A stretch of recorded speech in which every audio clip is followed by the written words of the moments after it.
Pages on.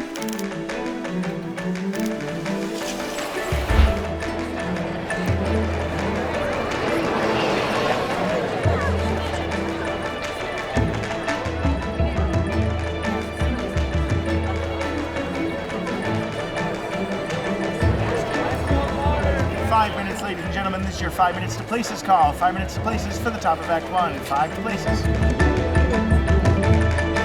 Thank you. My name is Scott Anderson. I'm the artistic director, and this is opening night for Shrek. None of this works out here unless you can tell a good story. Each year we try to pick family-friendly shows, especially for the first two. When I was reading scripts for a great family story, Shrek just hit me hard. It really has a great message, a great story. We try to get things first or as new as we can, and this one had been out there and we hadn't done it, and we thought, well, I think we could do some fun things with it.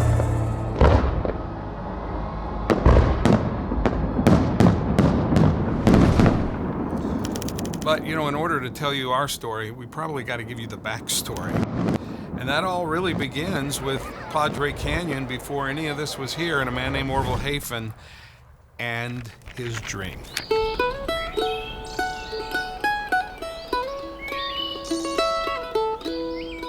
I don't think I realized how special and beautiful it is. It was just my backyard. To me, it was just desert. It was, how can the desert be so beautiful? So he was kind of seeing what some of us couldn't see. He saw it, first of all, as a personal sanctuary, and then it was later that he began thinking, maybe this is a place where people would want to come. Maybe they'd feel what I did. He had a really hard time knowing how to proceed. First of all, I don't think he knew exactly what the ultimate dream would be.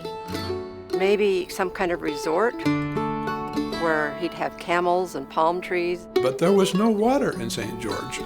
The geologist said they wouldn't even waste his time and money to come down and look around, and they just said there is no underground water down there. He couldn't do anything with his dream without water. He just thought, I can't take that for an answer. And so he hired a water witch. This was an educated, rational man. He was not into alternative methods of solving problems. But he knew of a guy named Earl Stringham, who was a local water witch. So he got his wooden witch instrument, which you hold on to the two sides, and if there's water underground, the stick will twist. There's some attraction between that particular kind of stick and underground water. All of a sudden, it dipped. And Earl Stringham had found what he thought were a couple of underground streams. And he said, I suggest you drill right where they cross. And Dad showed us. I don't know what other people thought, but I thought it was pretty strange. I thought, Dad, you're working too hard. They drilled and there was a little bit of water.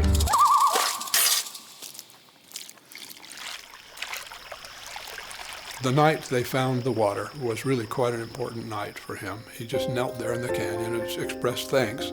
Didn't know how much there was, didn't know what would come of it. So then he thought, well, if he had palm trees, that would be, kind of the desert image of what his little resort would be. He went on and built a little head house.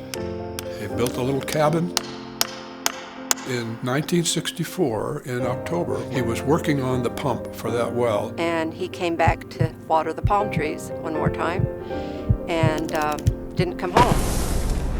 He didn't expect to die. He died at 60 of a heart attack in the canyon. He didn't leave life insurance. His affairs were kind of tangled. So we ended up selling everything that was left from my dad's affairs. That included the Tuacahn property. It was just one little note on the financial statement, and it was not a very big note. The genius behind Tuacahn is a guy named Doug Stewart. He's a brilliant artist. He wrote Saturday's Warrior, Where the Red Fern Grows. In 1983, we came to southern Utah to shoot a film, and we loved it so much, I moved my family here. And he came to me in my office in Salt Lake, actually, and he said, I've had this vision of an outdoor theater somewhere in southern Utah. I saw this glorious backdrop of red rocks and thought, amphitheater. And I said, really? And I said, well, where is it? He said, I don't know. I haven't found it yet. But when I find it, would you help me? Knowing that he hadn't found a place, I said, hey, absolutely, let me know when you find a place. And so for like 10 years, this dream incubated. And I traveled back east and visited a number of amphitheaters. Kind of got a feeling and an idea for the business end of it, as well as structurally the best design, but I thought I've got to have a site. I decided I'll go back to Snow Canyon one last time. And as I was driving in, I looked up this canyon, Padre Canyon. And I thought, I wonder if that has any promise. So I parked the bike and walked up the wash.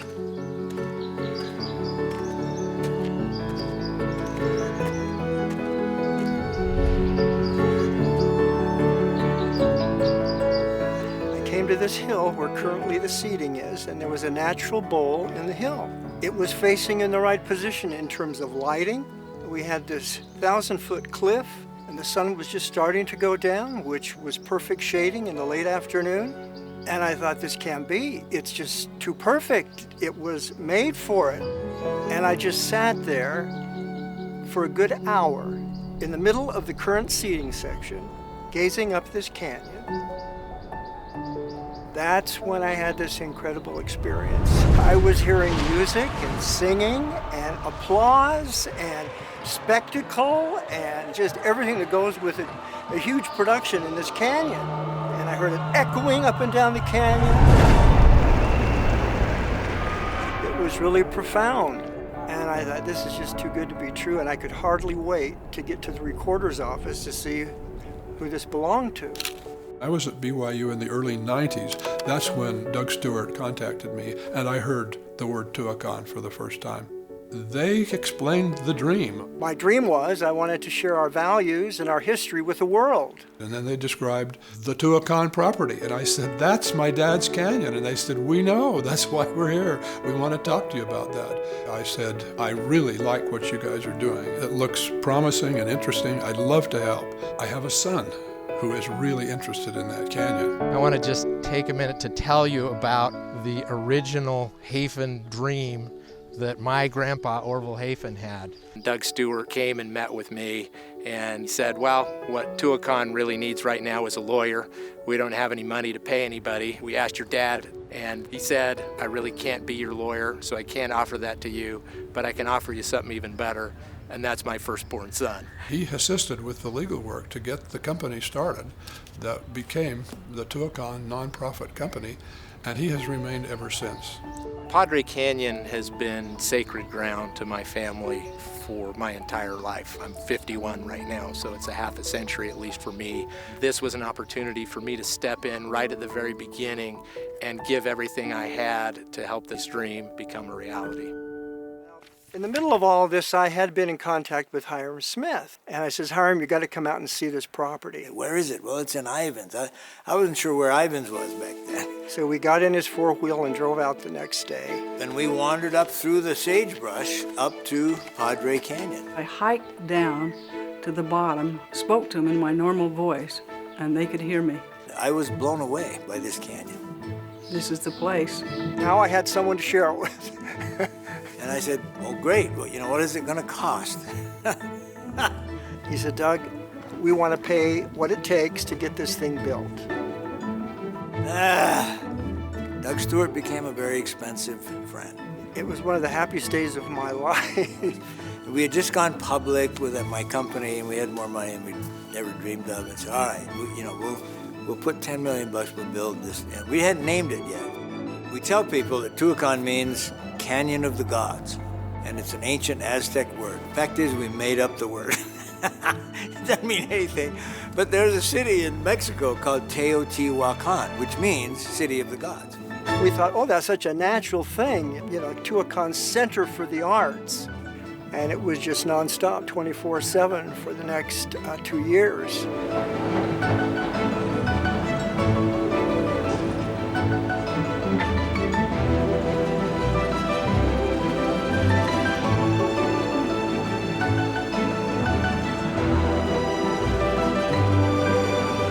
Several times while we were building, we thought, are we making the biggest mistake of our lives? But we were committed and we were building, so we decided to see it through. It seems like if you have a dream, it ought to just work and everything should go smoothly. Well, I'll tell you, with Tuacahn, for a long time, it never was smooth. It always seemed like there were challenges that we had to confront and overcome. As we were working on things like the road, we had a big problem with desert tortoises and the Endangered Species Act. They got an injunction to stop mechanized vehicles going up that road.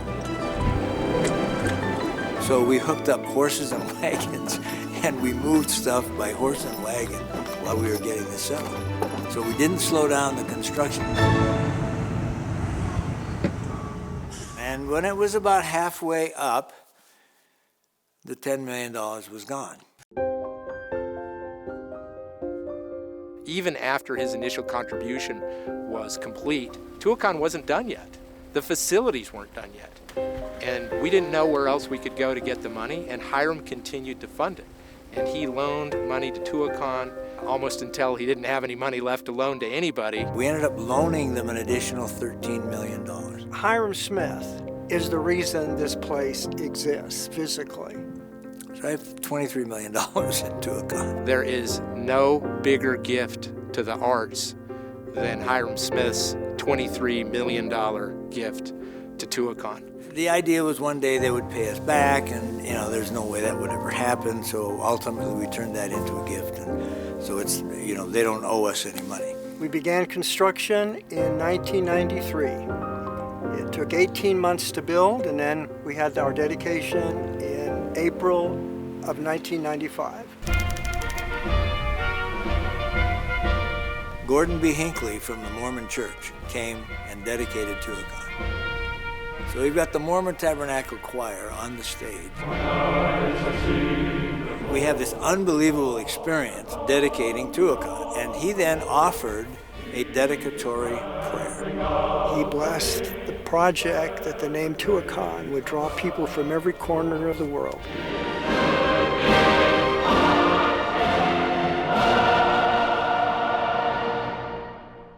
That thing has kept me in Tuacahn since, because we got to make that come true somehow.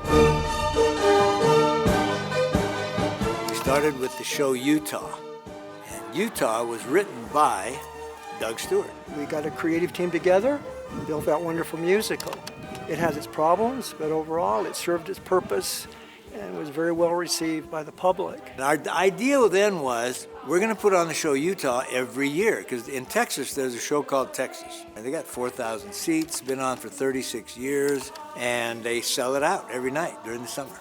So we thought, well, we'll do that too, Utah. And the reason we built the ability to flood the stage was because we presented the flood of 1865 when it took out Santa Clara. The music was fabulous, and Sam Carden and Kurt Bester helped with the music, and it was an okay show.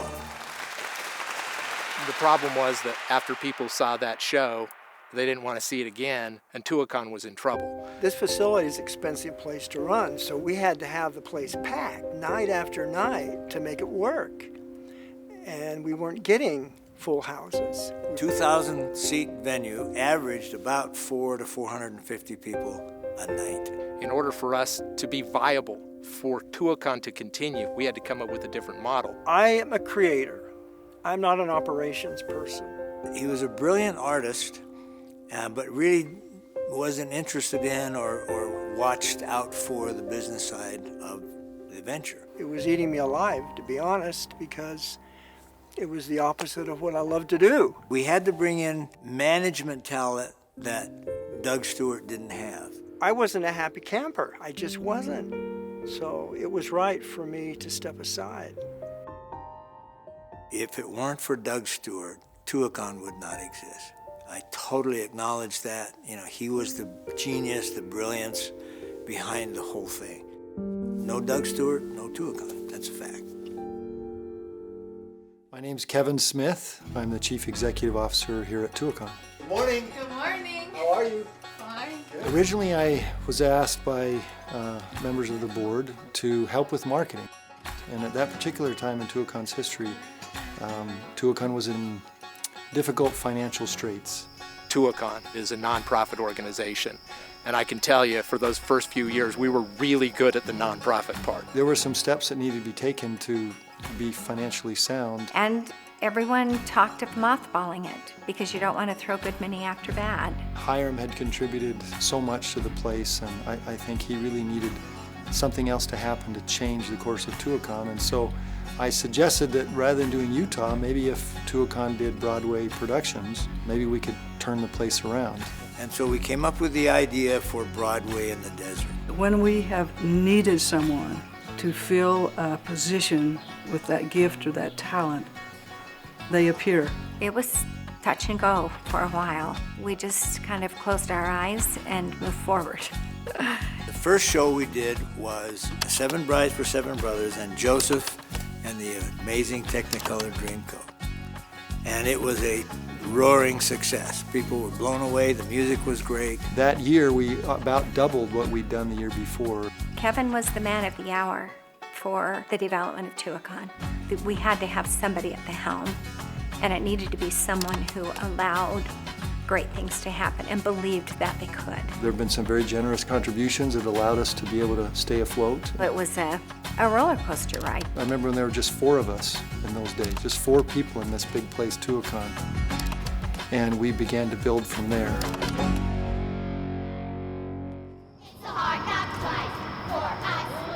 So we started doing Broadway in the desert, and it started to work. It was always good and kind of steady with some ups and downs, but we decided to bring in an artistic director. We needed to come up with a person that could put the magic that we felt here onto the stage. In 2005, Sue Cox called me and said, hey, would you be interested in interviewing for the artistic director? The person that did that for us was Scott Anderson. I met with Hiram and thought it might be a fit for a short period, and it's 13 years later, so here we go. He brought all kinds of dimensions to Tuacahn we didn't have. He decided that, instead of local talent, what we need to do is bring in Broadway talent for the leads. My name is Lisa Hopkins-Segmiller, and my story with Tuacahn begins when multiple authoritative sources from Tuacahn suggested that I audition for the role of Grisabella in their upcoming production of Cats. I was actually working and living in New York City at the time, but I flew out and I auditioned, and I was hired on the spot. So I couldn't really pass that up, and I was totally thrilled about it. For me, feeling the outdoor breeze as I sang the role of Grisabella in Cats was just absolutely magical. I could imagine the leaves blowing under my feet and the street lamps lit, and it was just something I would not have experienced had I been playing Cats on Broadway. One of the other things that Scott did that was so important for us was develop a relationship with the Disney company. I think the first show he did with and for us was Beauty and the Beast. Disney allowed us to do it, but then they sent their people out to see what we did with it. Most of them had never heard of Ivan's Utah, Tuacahn. I don't think they'd heard of Utah, and they loved it. We had this audacious goal of doing Les Mis. Everyone wanted to do Les Mis. Thankfully, Scott was able to be involved in that, and Tuacahn was picked to be one of the theaters to premiere it. I think we were almost sold out every night. We became the most successful venue for their production. One of the things that's kind of fun and unique about the venue is we look at million-dollar effects and try and produce them for thousands of dollars instead of millions of dollars. People looked at it and said, okay, we're going to take this a little bit more serious about what Tuacahn really can produce. Scott took the collateral from our Les Mis run and took it to Disney and said, look at our record. We would like you to give us Tarzan to be able to see what we could do in our setting. And Disney bought into it.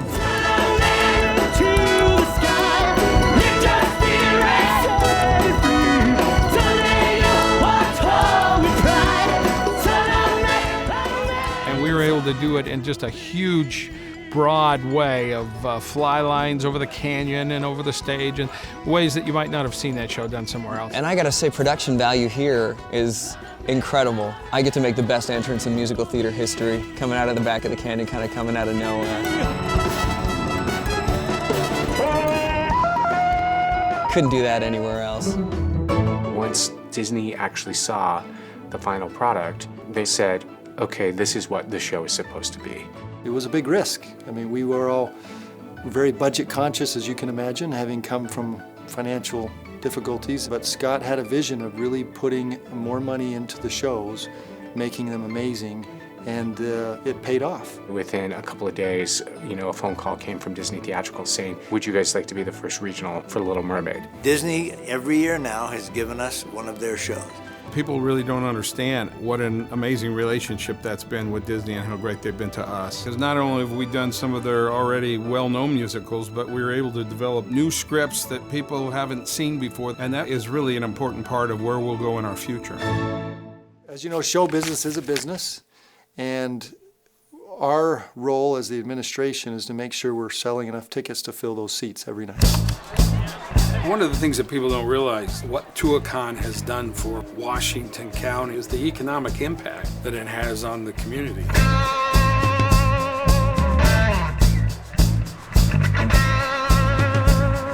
Theater is such a wonderful commercial engine. Second only to Zion Canyon is Tuacahn in terms of its economic impact on the southern Utah area. And next to that would be golf. You plop a theater down it and you start to tell some good stories and provide an entertainment source for that community. And then all of a sudden you'll see businesses popping up. Tuacahn has really become a huge reason why people come to the area. Almost 300,000 people now will come down and see a concert, a show. They come from all over. We'll have people come from almost every state. From an economic standpoint, it really does help fill up the hotels, drives people to the area in a time when a lot of times you wouldn't see people coming.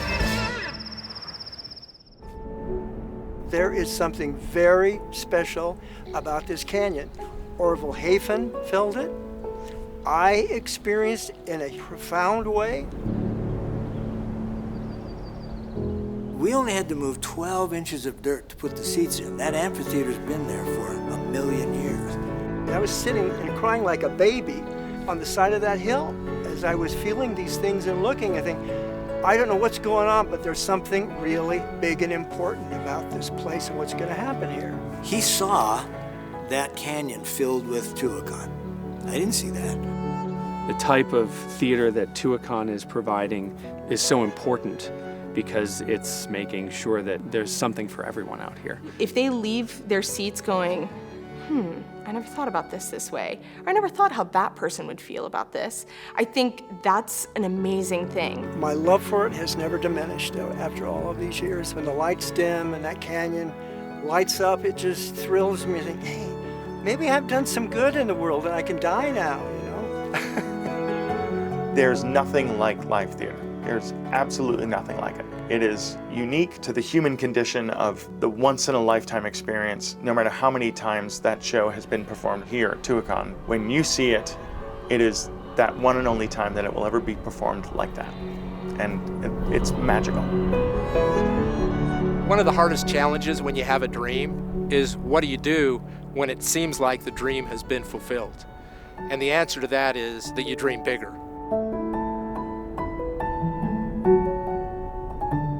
This dream will continue, and hopefully Tuacahn will continue to be magical, even as it gets bigger and better and brighter.